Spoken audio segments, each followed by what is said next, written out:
Good morning everyone.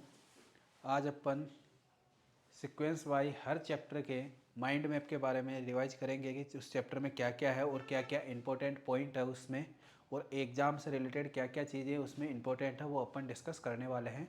तो सबसे पहले अपन स्टार्ट करने वाले हैं अपने NCERT का फर्स्ट चैप्टर जो कि है रिलेशन एंड फंक्शन। तो उसके बारे में देखो आपको एक माइंड मैप दिया गया है। अब माइंड मैप में देखो सबसे पहले क्या आएगा, अपने को रिलेशन पता होना चाहिए। रिलेशन क्या होता है? रिलेशन देखो यहाँ पे लिखा हुआ है, if A and B are two non empty sets then A relation R from set A to set B and subset of A cross B R A and B, A to B R subset है किसका? ए cross B का। तो देखो example भी दे रखा है, अगर line समझ में नहीं है तो फोर सेट ए आपको ये दे रखा है 135 एंड सेट बी क्या दे रखा है 2 6 10। The relation R from set A to set B. देखो सेट ए और सेट बी क्या है? डबल मल्टीपल है। ए का बी क्या है? डबल मल्टीपल है। तो ये ए का बी से क्या रिलेशन है? ए क्रॉस बी में कि बी क्या है? ए का डबल है। तो ये अपना क्या होता है? रिलेशन होता है। नेक्स्ट देखते हैं, देखो टाइप्स ऑफ रिलेशन। रिलेशन किस किस टाइप के होते हैं अपने पास? क्या होता है? एम्पिटी एंड वॉइड रिलेशन, जिसमें कोई एलिमेंट ना हो, एम्पिटी हो तो वो अपना क्या हो जाता है? Empty relation. Universal relation, relation R in the set A is called a universal if the each element of A is related to every element of A. जैसे देखो R is equal to A cross A, तो every element आ रहा है are का, तो ये क्या हो जाएगा अपने पास? Universal relation. आइडेंटिटी रिलेशन, नाम से पता चल रहा है सिर्फ वन एलिमेंट हो तो ये क्या हो जाएगा अपने पास? Identity relation. देखो relation R in a set A is called an identity relation if each element of A is related to itself only and itself denoted by A. जैसे देखो ए का रिलेशन ए के साथ है तो self का self से हो, तो ये क्या हो जाएगा अपने पास? Identity relation. रिफ्लेक्सिव, देखो ये अपने पास इंपॉर्टेंट है, क्वेश्चन यहाँ से बनेगा सीबीएसई का। सीबीएसई का क्वेश्चन यहाँ से बनेगा। एक क्वेश्चन देखो उसमें क्या पूछेगा अपने से पूछेगा कि what is the equivalence relation. Equivalence relation क्या होता है अपने पास? तो देखो इक्विवेलेंस रिलेशन होता है जो रिफ्लेक्सिव भी हो, सिमेट्री भी हो एंड ट्रांजिटिव भी हो। सिमेट्री क्या होता है? ए का रिलेशन ए के साथ हो तो वो क्या होता है? रिफ्लेक्सिव होता है। जैसे वन का रिलेशन वन के साथ हो तो वो क्या हो जाएगा? रिफ्लेक्सिव हो जाएगा। और सिमेट्री क्या हो जाएगा? सिमेट्री में हो जाएगा अपने पास, देखो अगर ए का रिलेशन बी के साथ है तो बी का रिलेशन भी किसके साथ होना चाहिए? ए के साथ। जैसे एक एग्जांपल लेते हैं अपने पास, ए कोई बुक है जिसमें 40 पेज है और बी भी कोई बुक है अपने को पता 40 पेज है, तो क्या बी का रिलेशन भी ए के साथ नहीं होगा? होगा, क्योंकि दोनों में क्या है? 40 पेज है। अब जैसे मान लो एक और रिलेशन देखते हैं अपन, ए वाइफ है किसकी? बी की। ए क्या है? बी की वाइफ है, तो क्या ए बी की वाइफ है तो क्या बी ए की वाइफ होगी? नहीं। तो इसमें क्या हो जाएगा? ये अपना सिमेट्रिक नहीं होगा। तो ए का रिलेशन अगर बी के साथ और बी का रिलेशन भी फिर किसके साथ होना चाहिए? ए के साथ होना चाहिए, तो वो क्या हो जाता है अपना? Symmetric relation. ट्रांजिटिव रिलेशन क्या होता है? ट्रांजिटिव रिलेशन, अगर ए का रिलेशन बी के साथ है, बी का रिलेशन सी के साथ है, तो सी का रिलेशन भी किसके साथ होना चाहिए? सॉरी, ए का रिलेशन भी किसके साथ होना चाहिए? सी के साथ होना चाहिए। जैसे मान लो ए बी सी तीन एक सेम कंपनी में काम कर रहे हो, ए और बी सेम कंपनी में काम कर रहे हैं और बी एंड सी भी सेम कंपनी में काम कर रहे हैं, तो ए एंड सी भी क्या होगा? सेम कंपनी में काम कर रहे हैं, तो ये कौन सा रिलेशन हो जाएगा? Transitive relation. तो अब इक्विवेलेंस रिलेशन क्या होता है? इक्विवेलेंस रिलेशन बेटा ये होता है कि अगर ये तीनों रिलेशन, कोई भी अपने को कोई रिलेशन दे रखा हो और जिनमें ये तीनों रिलेशन फॉलो हो रहे हैं, रिफ्लेक्सिव, सिमेट्रिक एंड ट्रांजिटिव, अगर ये तीनों प्रॉपर्टी अपनी फॉलो हो रही हो, सही आ रही हो उसमें, तब तो वो इक्विवेलेंस रिलेशन होगा, अदरवाइज वो इतना इक्विवेलेंस रिलेशन नहीं होगा। इनमें से कोई भी एक प्रॉपर्टी अपनी गलत हो गई, कोई भी एक रिलेशन नहीं वेरीफाई हो रहा उसमें, तो वो अपना क्या हो जाएगा? इक्विवेलेंस रिलेशन नहीं होगा। इक्विवेलेंस रिलेशन होने के लिए ये तीनों प्रॉपर्टी अपनी होनी चाहिए।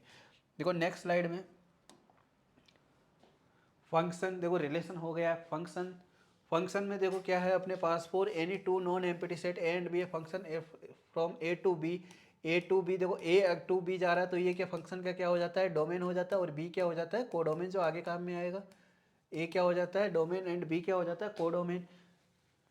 विच associate each element of set A to unique element of set B. A function की unique element of set B का होना चाहिए, ठीक है। A function F from A to B represented by F A to B, a function है B का, और F X, जैसे example natural number to natural number define as F X is equal to X square is a function where N is the set of natural number. देखो 1 का relation इसमें किसके साथ होगा, 1 के साथ। 2 का रिलेशन किसके साथ होगा, 4 के साथ। यूनिक रिलेशन आ रहा है आपके पास, तो ये क्या हो जाएगा अपने पास, फंक्शन हो जाएगा।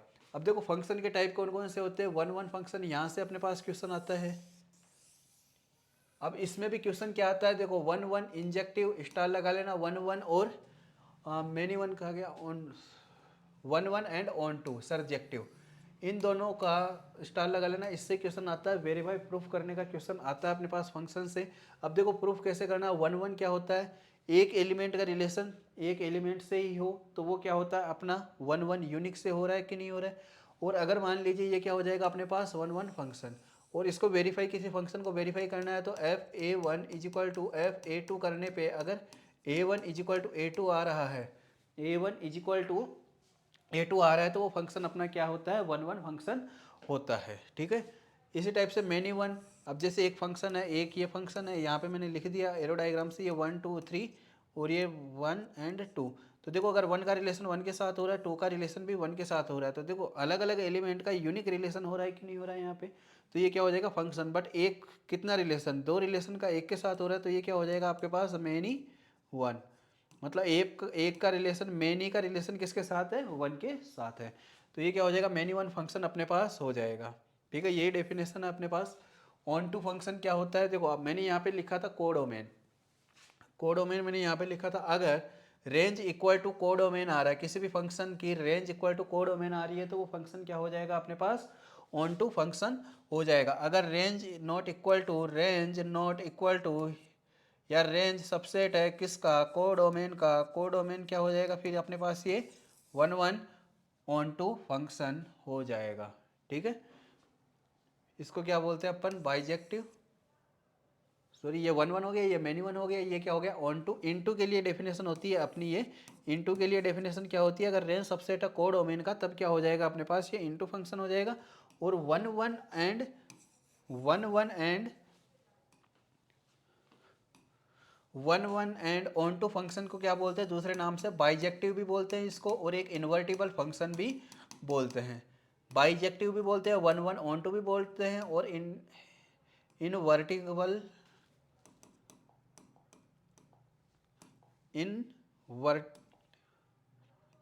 एक तरीके से अपन ये बोल सकते हैं इन्वर्टिबल फंक्शन भी बोलते हैं। मतलब इनका क्या होता है कि अगर जो फंक्शन 1 1 ऑन टू है उसी का मैं इन्वर्स कैलकुलेट कर सकता हूँ, और किसी फंक्शन का मैं इन्वर्स कैलकुलेट नहीं कर सकता हूँ। तो ये अपने पास ये स्टार कभी कभार क्या, हर बार ये एग्जाम में पूछा जाता है कि prove that this function is 1 1 and onto, या इन्वर्टिबल शब्द भी वो यूज कर सकता है।